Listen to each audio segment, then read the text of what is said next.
Hi, and welcome to The Genderly Show, a podcast about gender for everyone, where we celebrate the diversity that makes each of us unique. My name is Eden Hare. As a woman who is transgender and living with the many aspects related to the uniqueness of gender, I hope you find today's episode interesting. Hello, everyone, and welcome to today's episode entitled, What's in a Name? Me, I'm in a name.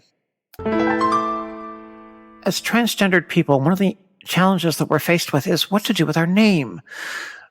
Because very rarely are we comfortable with our name representing ourselves.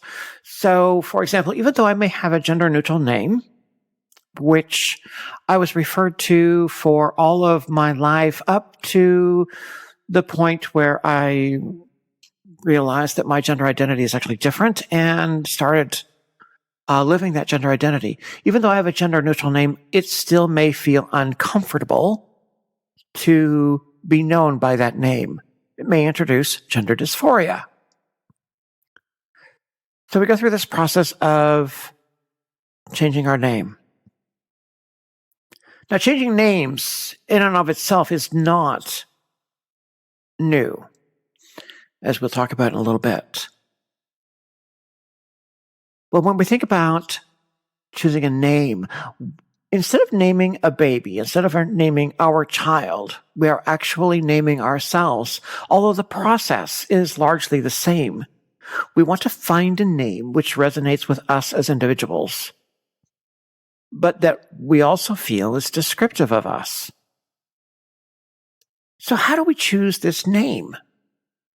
We can look through baby name books, not an uncommon thing to do. We can think about the famous people that have lived in the past or during our current life and who have names that we like. Maybe they have a first name or maybe a last name that we like. What about the names of fictitious characters? We can select names that exist on our family tree.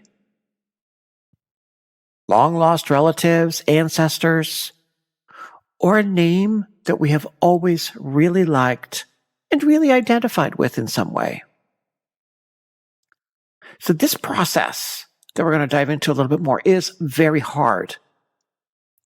Caitlyn Jenner told Vanity Fair, and I quote, "It's one of the hardest things in life, choosing your own name." End quote. She's right. I struggled with mine for a while. It might have been a little bit easier than some people because I guess in a lot of ways I've been thinking about it for my whole life. But we somehow want our name to be a reflection of who we are. Some transgender people just look at the names that were popular in the year that they were born. Sometimes we choose names that are unusual. And that's okay too. But before we look at some of the steps and things to consider with looking at choosing your name, let's just take a second and look at some of the famous people who have changed their names.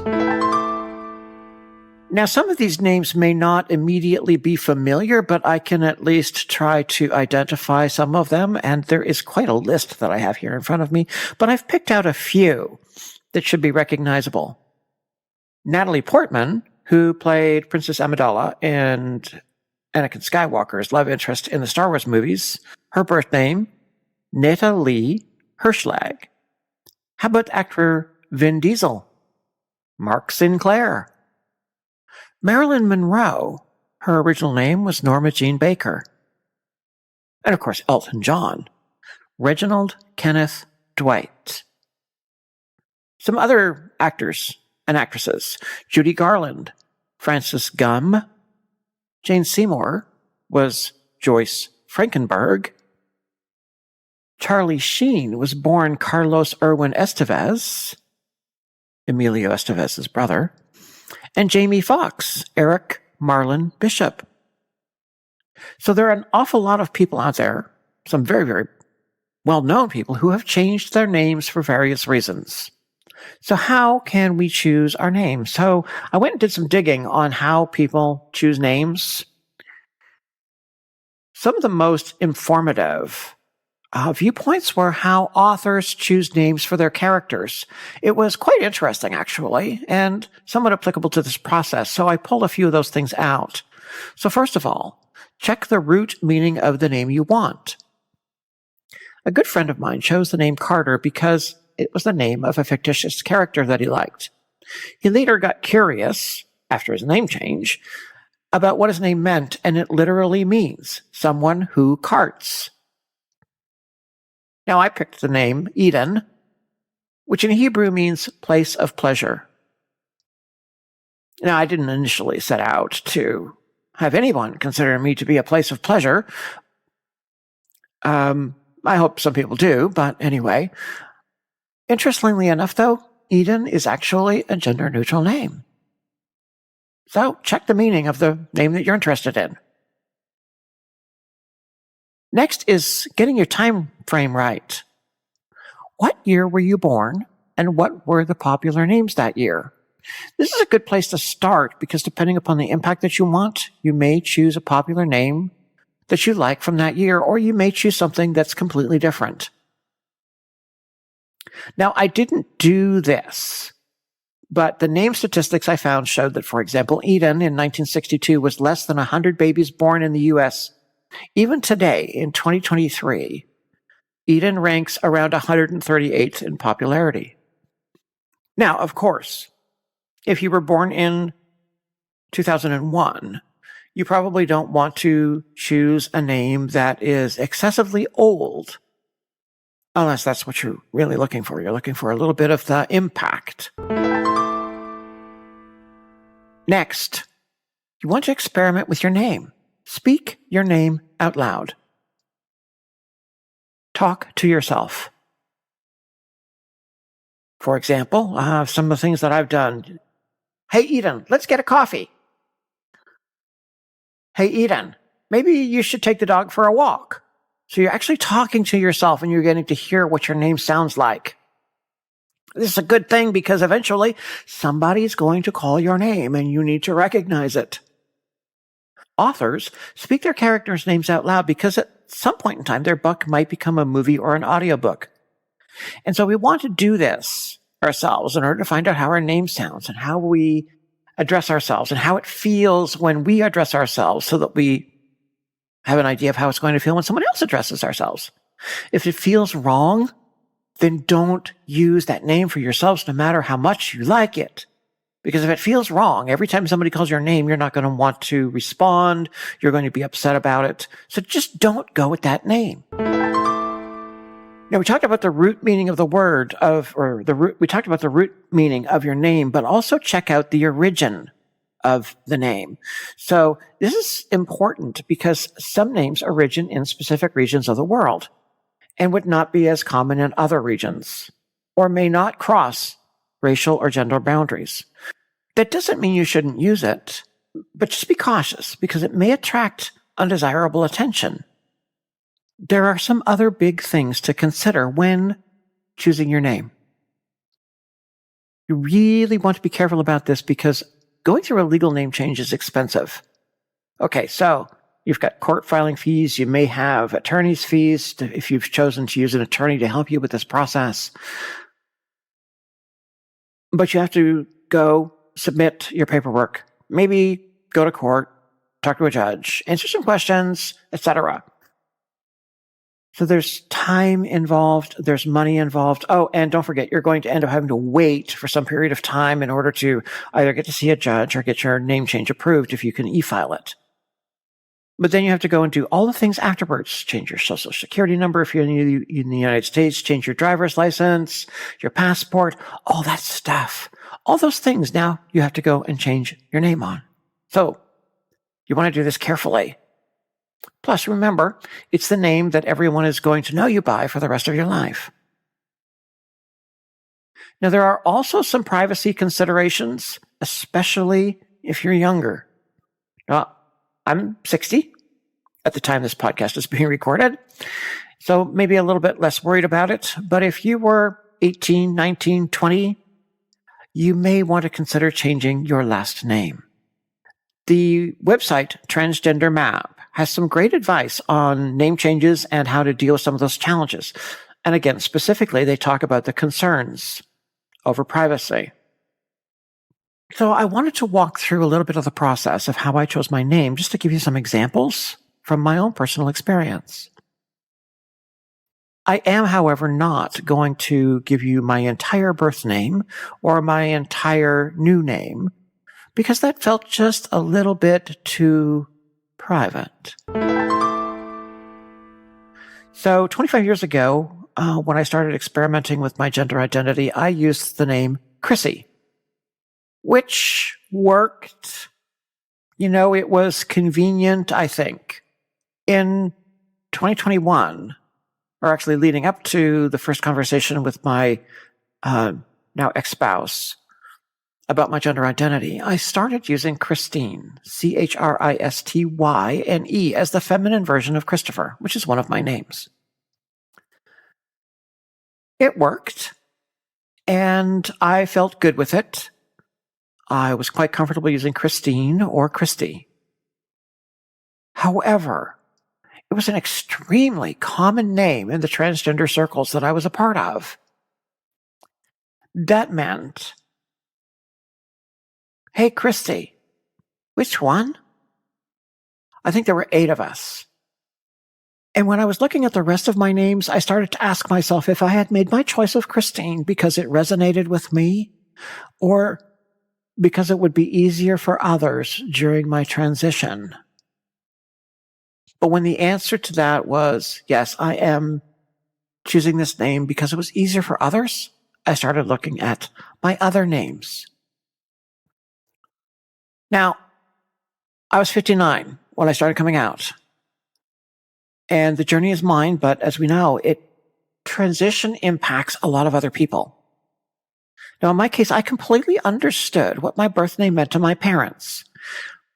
One came from my dad, one because my parents liked it, and the last one was after both of my grandfathers. So taking a feminine version of these names was easy, and it was comfortable. And since I'm older and I'm less worried about someone finding out about my past, I wasn't worried about stealth quite so much. And part of that is because I have a visible past in terms of my career.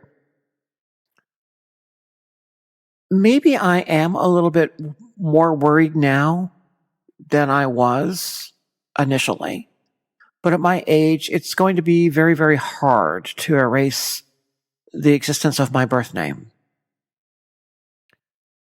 So I changed the order of my name. My first name became the feminization of my third name became my first name, which is Eden.